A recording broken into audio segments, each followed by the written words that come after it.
Hello, welcome to the Grow Your Wealthy Mindset podcast, where it is all about helping amazing physicians just like you create a wealthy life free from burnout and with the financial security to practice medicine on your own terms. I'm your host, Dr. Elisa Chiang. Hello, and welcome back to the Grow Your Wealthy Mindset podcast. I don't know if you remember, but when Mitt Romney was running for president, something that came up was the fact that he had millions of dollars in his IRA. It really caught the attention of the media. In preparing for this podcast episode, I did a little Google searching, and I found a Forbes article from 2018 that estimated Romney having somewhere between $20.8 million and $101.6 million in his IRA account. Many people have questioned how he could have amassed such a fortune in his IRA. After all, the IRS caps how much money can be contributed to retirement accounts. For the period of time that Romney was investing, the most he could contribute a year was $30,000 a year. And that wouldn't have been directly into an IRA, but into whatever retirement-based employer plan, like a 401k or 403b or SEP IRA, or any other qualified retirement plan. Mitt Romney was the founder and chief executive of Bain Capital from 1984 to 1999, and this is presumably the time period where he was putting money away in a qualified retirement plan of some sort that later grew to this $20 to $100 million. I think one thing that's safe to say is that he certainly didn't grow his IRA portfolio by investing in stocks and bonds. Many people have their retirement accounts with brokerages that give limited options for investment. If you are a W-2 employee, you likely have no choice where your 401k or where your 403b is held. Even individual retirement accounts, where you get to choose where you open your account, whether it's a traditional or a Roth IRA, are often held at well-known brokerages like Vanguard or Fidelity or Charles Schwab. While there are great options for investing in low-cost index funds at places like Vanguard, the investing options presented are still limited to stocks, mutual funds, and trading in options. What many people don't realize is that there are companies that act as custodians for retirement accounts, which allow for a much broader range of investments.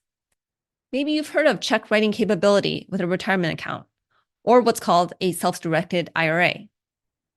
I don't know the details of what Mitt Romney invested in, but I can tell you his IRA was not at Vanguard. Romney likely had a self-directed IRA, which allowed him to invest in anything. Well, almost anything. Now, whether or not it was smart for him to invest with his IRA is up for debate. Since it was a traditional IRA that he invested with, he will end up paying ordinary income taxes at the highest tax bracket when he starts to make withdrawals, which he will be forced to do when he reaches age 70. Those investments may have paid less in taxes if they were taxed at the long-term capital gains rate of anywhere between 15 and 20%. When it comes down to it, all retirement accounts are really just tax codes. Code 401 lists multiple qualified pension, profit sharing, and stock bonus plans. 401k actually stands for Section 401k of the tax code. That's how it gets its name. The IRS tax code lists multiple different qualified pension, profit sharing, and stock bonus plans. When we talk about 401k, we're actually talking about Section 401k of the tax code. There's a Section 401a, which establishes a qualified plan by a business and is subject to the provisions of the Employee Retirement Income Security Act. The tax code is written as incentives to get people to do things that the government wants to promote. Congress enacted Internal Revenue Code Section 401 as part of the Revenue Act in 1978 to open a pathway for individuals to save and invest towards retirement. Nowhere in the tax code does it say that retirement accounts have to be invested in mutual funds. There are some limitations mentioned in the tax code on what investments cannot be made from retirement accounts, but it's much more open than people realize. So why haven't more people heard of these accounts, much less have them? Perhaps you've never heard of a self-directed IRA, or maybe you have heard of it but don't really know much about it. Well, the fact of the matter is most people limit their investing to stocks, bonds, and mutual funds, and so they really don't have a need for these other types of accounts. Generally, these accounts are not ideal for real estate investing, which I'll elaborate more on in a bit. Another reason many people don't know about these self-directed retirement accounts is that there isn't as much money to be made in administering these accounts, and they're not heavily advertised like big brokerage firms. Typical Wall Street financial service firms profit from offering you mutual funds to purchase. That's what all those expense ratios on the mutual funds represents. That's actually money that they're making by offering these mutual funds.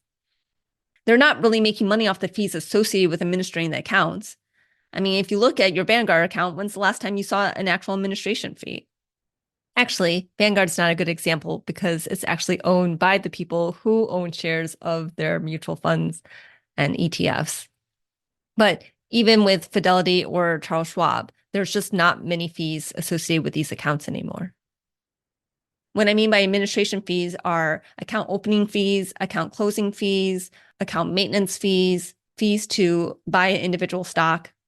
It used to be that it cost you money to buy or sell an individual stock or ETF, but largely those fees have really disappeared. I remember when I started investing, I think Fidelity charged either $25 or $35 for each purchase or sale of an individual stock, but there was no such fee for purchasing a Fidelity mutual fund. Of course, Fidelity is making their money with the mutual fund through their expense ratios. So back to the topic.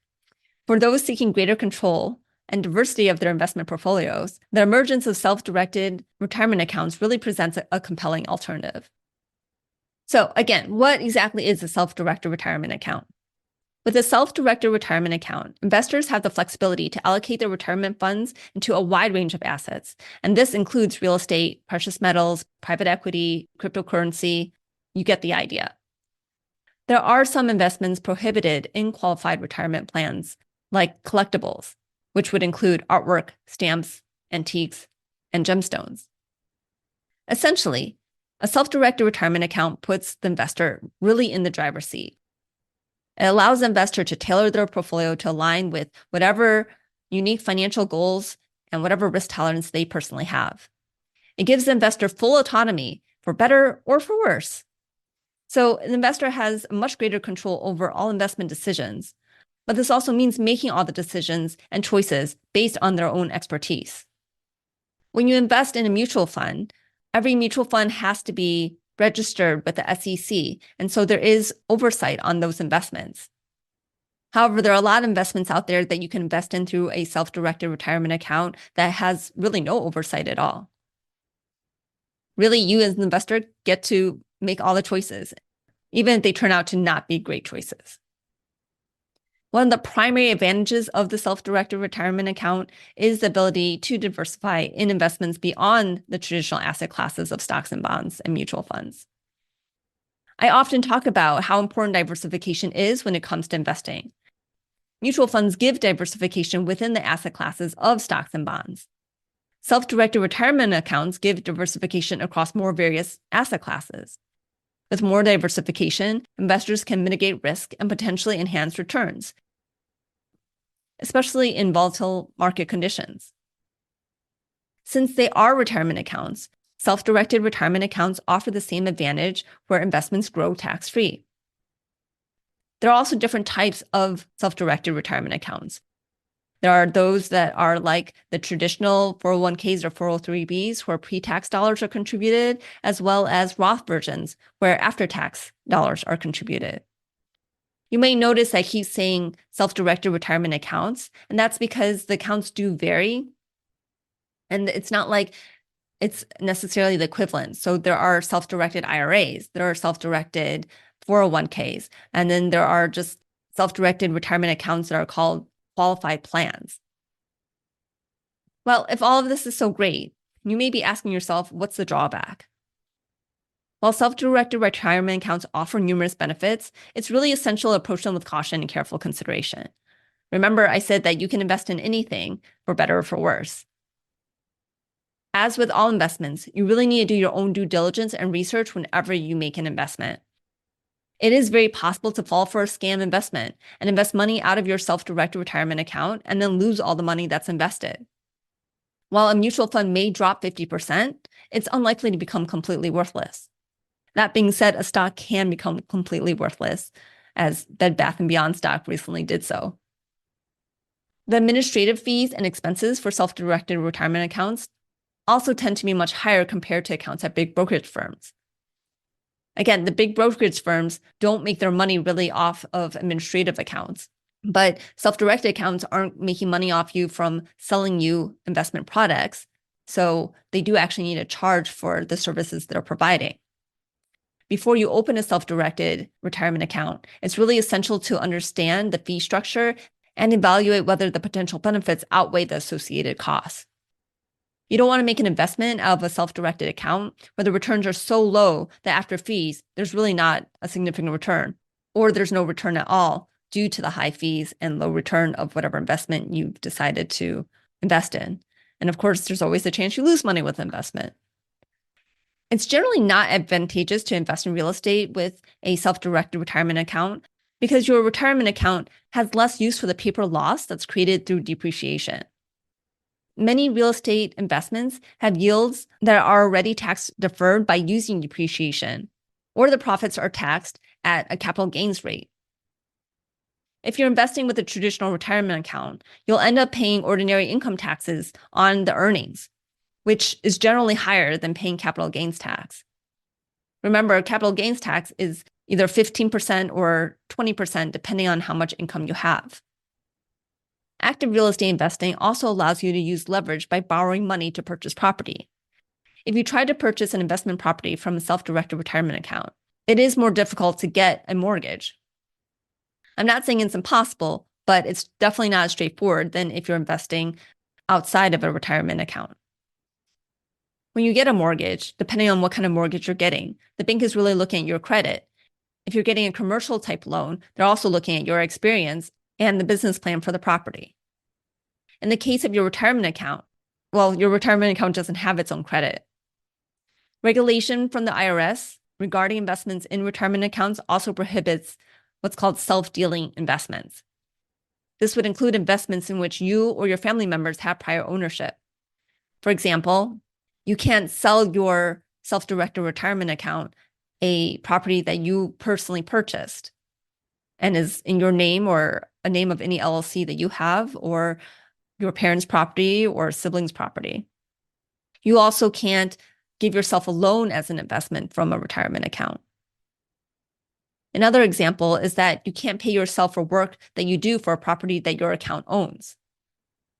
If you do find a lender who's willing to lend on a property owned by a retirement account, then you're likely also going to be paying a higher interest rate than if you held that same loan outside of a retirement account. If the self-directed account is a IRA, then you will have to pay UBIT taxes on the amount of leverage used. UBIT stands for Unrelated Business Income Tax. In the case of real estate, it's a tax on income generated from debt. Let's say you purchase a single-family home that's a rental property in your self-directed IRA.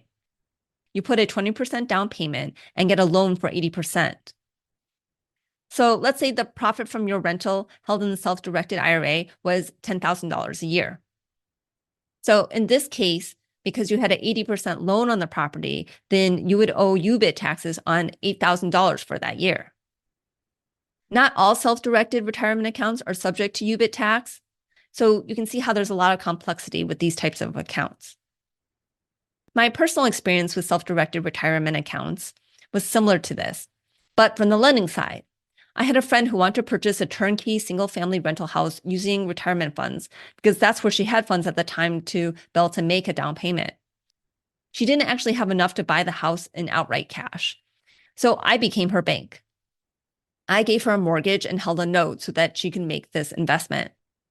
She paid me above market interest rates until the loan was paid off.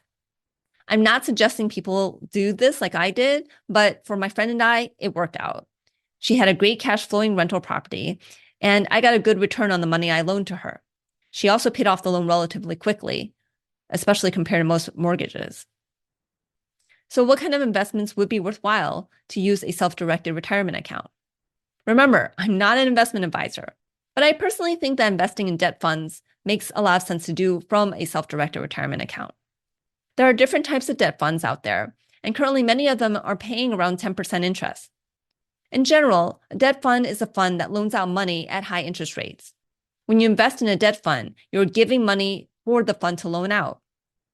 So you may get paid a 10% interest rate while the debt fund is loaning the money you invest with them out at 15% or more.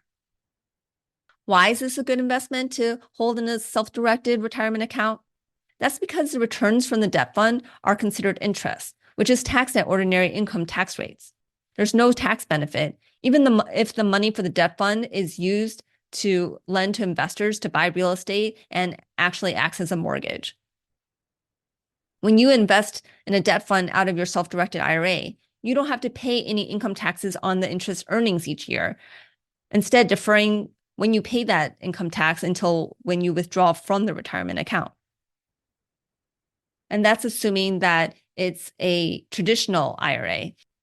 If it's a Roth version, then you don't ever have to pay income taxes on those earnings. Self-directed retirement accounts really represents a powerful tool for investors that are seeking to expand their retirement savings beyond conventional assets. They do offer greater flexibility, control, and diversification, and you can really customize your investment strategy. However, it's really essential that you know what you're getting yourself into when it comes to these self-directed retirement accounts. Make sure you do thorough research and due diligence and mitigate any risks effectively. Don't forget to consider the additional administrative costs associated with those self-directed retirement accounts and how that will impact the return on your investment.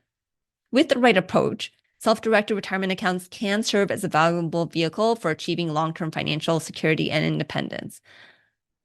Like anything, it's a tool. It just really depends on how you use it. Well, I hope that gave some clarity on what a self-directed retirement account is. I know there's a lot more I could go into, but I think overall that is a good introduction. Thanks for being a listener of the Grow Your Wealthy Mindset podcast. See you next week. If you enjoyed this episode, I would love it if you could share it with your friends and colleagues. And now for the disclaimer. I am not a certified financial planner, accountant, or attorney, and nothing I say should be construed as professional investment, tax, or legal advice. This show is primarily for your education and entertainment. I am a physician, but I'm probably not your physician. So if you need any medical advice, please contact your own physician. Thank you.